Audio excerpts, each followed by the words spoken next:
శ్రీమాత్రే నమః. మిత్రులందరికీ శుభోదయం. ఈరోజు శ్రీ విశ్వావసునామ సంవత్సర చైత్ర శుద్ధ అష్టమి శనివారం. ఈరోజు ఏప్రిల్ 5, 2025 తేదీ శనివారం. ఈరోజు ఆరుద్ర నక్షత్రం ఉదయం 10:28 వరకు ఉంది. తదుపరి పునర్వసు. ఈరోజు దుర్ముహూర్తం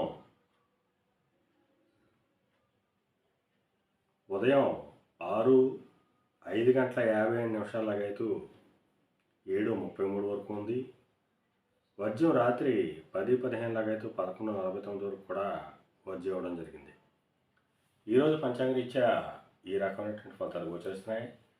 అలాగే ఈరోజు నక్షత్రాలు అనేటువంటి ఆరుద్ర, పునర్వసు నక్షత్రాలు ఎవరికి తారాబలం కలుగుతుందో మనం పరిశీలించేటైతే పుష్యమి, అనురాధ, ఉత్తరాభాద్ర ఈ నక్షత్రంలో జన్మించినటువంటి మన మిత్రులందరికీ కూడా ఈరోజు నక్షత్రాలు అనేటువంటి ఆరుద్ర, పునర్వసు నక్షత్రాలు అనుకూలంగా ఉంటాయి. అందువలన ఇప్పుడు చెప్పుకున్నటువంటి నక్షత్ర జాతకులందరికీ ఈరోజు శుభకరంగా ఉండే అవకాశం ఉంది. అలాగే ఈరోజు రాశి ఫలాలను మనం పరిశీలించేటైతే మేషరాశిలో జన్మించిన వాళ్ళకి పరాక్రమంతో అంటే ఆదాయ వనరులు ఏర్పడతాయి. వృషభ రాశిలో జన్మించిన వాళ్ళకి ధనాదాయ వనరులు సమకూరుతాయి. మిథున రాశిలో జన్మించిన వాళ్ళకి ఆరోగ్యంతో పాటు కొద్దిపాటి కార్యజయం కలుగుతుంది. కర్కాటక రాశిలో జన్మించిన వాళ్ళకి అనారోగ్య సూచన, ధనవ్యయం కలుగుతుంది. సింహరాశిలో జన్మించిన వాళ్ళకి నూతన వ్యాపార భాగస్వామ్య ఒప్పందాలు కలిసి వచ్చేటువంటి అవకాశం ఉంటుంది.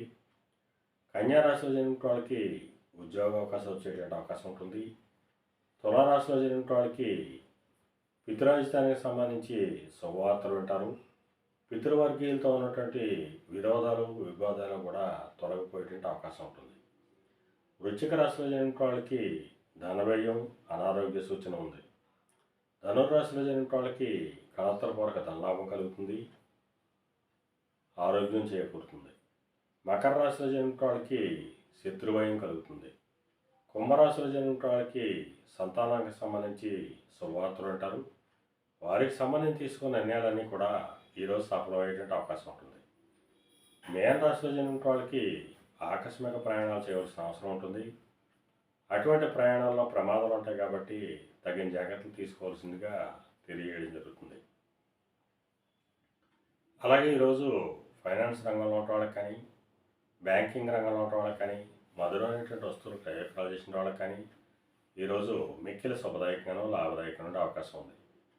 అలాగే సమస్త ఆయిల్ వ్యాపార రంగంలో ఉన్న వాళ్ళకి కానీ, పాతను వ్యాపారం చేసిన వాళ్ళకి కానీ, బంగారు వర్తకులకు కానీ, బంగారు ఆభరణాలు తయారు చేసిన వాళ్ళకి కానీ, శానిటరీ వర్తకులు కానీ, సిమెంట్ వర్తకులు కానీ ఈరోజు మిక్కిలి శుభదాయకంగానూ లాభదాయకంగా ఉండే అవకాశం ఉంది. అలాగే పాండిత్యంచే ధనార్జన చేసిన వాళ్ళకి అనగా పండితులు కానీ, లాయర్లు కానీ, లేఖర్లకు కానీ, ఆడిటర్లకు కానీ, విలేకరులకు కానీ ఈరోజు మిక్కిలి శుభదాయకంగానూ లాభదాయకంగా ఉండే అవకాశం ఉంది. ఈరోజు పంచాంగరీత్యా ఈ రకమైనటువంటి ఫలితాలు వచ్చేస్తున్నాయి. అలాగే ఈరోజు అష్టమి శనివారం, ఆరుద్ర నక్షత్రం. అందువలన ఆ కాలభైరవుణ్ణి ఆరాధించినట్టయితే శత్రుజయం కలుగుతుందని చెప్పి తెలియజేయడం జరుగుతుంది. అలాగే ఈ ఆరుద్ర నక్షత్రం, శనివారం, అష్టమి ఇది అప్పుడప్పుడు వచ్చేటువంటి సందర్భం. ఈ సమయంలో నవ విధమైనటువంటి ద్రవ్యాలతో ఆ కాలభైరవుణ్ణి అభిషేకించి స్వామికి వడపప్పు, పానకం, చలివిడి నైవేద్యంగా చేసినట్టయితే దీర్ఘకాలంగా ఉండేటువంటి శత్రువుల నుంచి మనం రక్షించబడతాం. అలాగే శత్రువులను జయించేటువంటి అవకాశాలు లభిస్తాయి. అలాగే కోర్టు వ్యవహారాలు కానీ లేదా ఆస్తి తగాదాలు కానీ ఈరోజు ఇప్పుడు చెప్పినటువంటి పూజా విధానం చేయడం వల్ల అవన్నీ కూడా సమస్యలన్నీ తొలగిపోయేటువంటి అవకాశం ఉంటుంది. అలాగే మరలా రేపు శుభోదయం కార్యక్రమంలో మరిన్ని విషయాలు తెలుసుకుందాం. అంతవరకు మన మిత్రులందరికీ మరొకసారి శుభోదయం. ఇట్లు మీ పెద్దబాబు సిద్ధాంతి, గొల్లల మామిడాడు.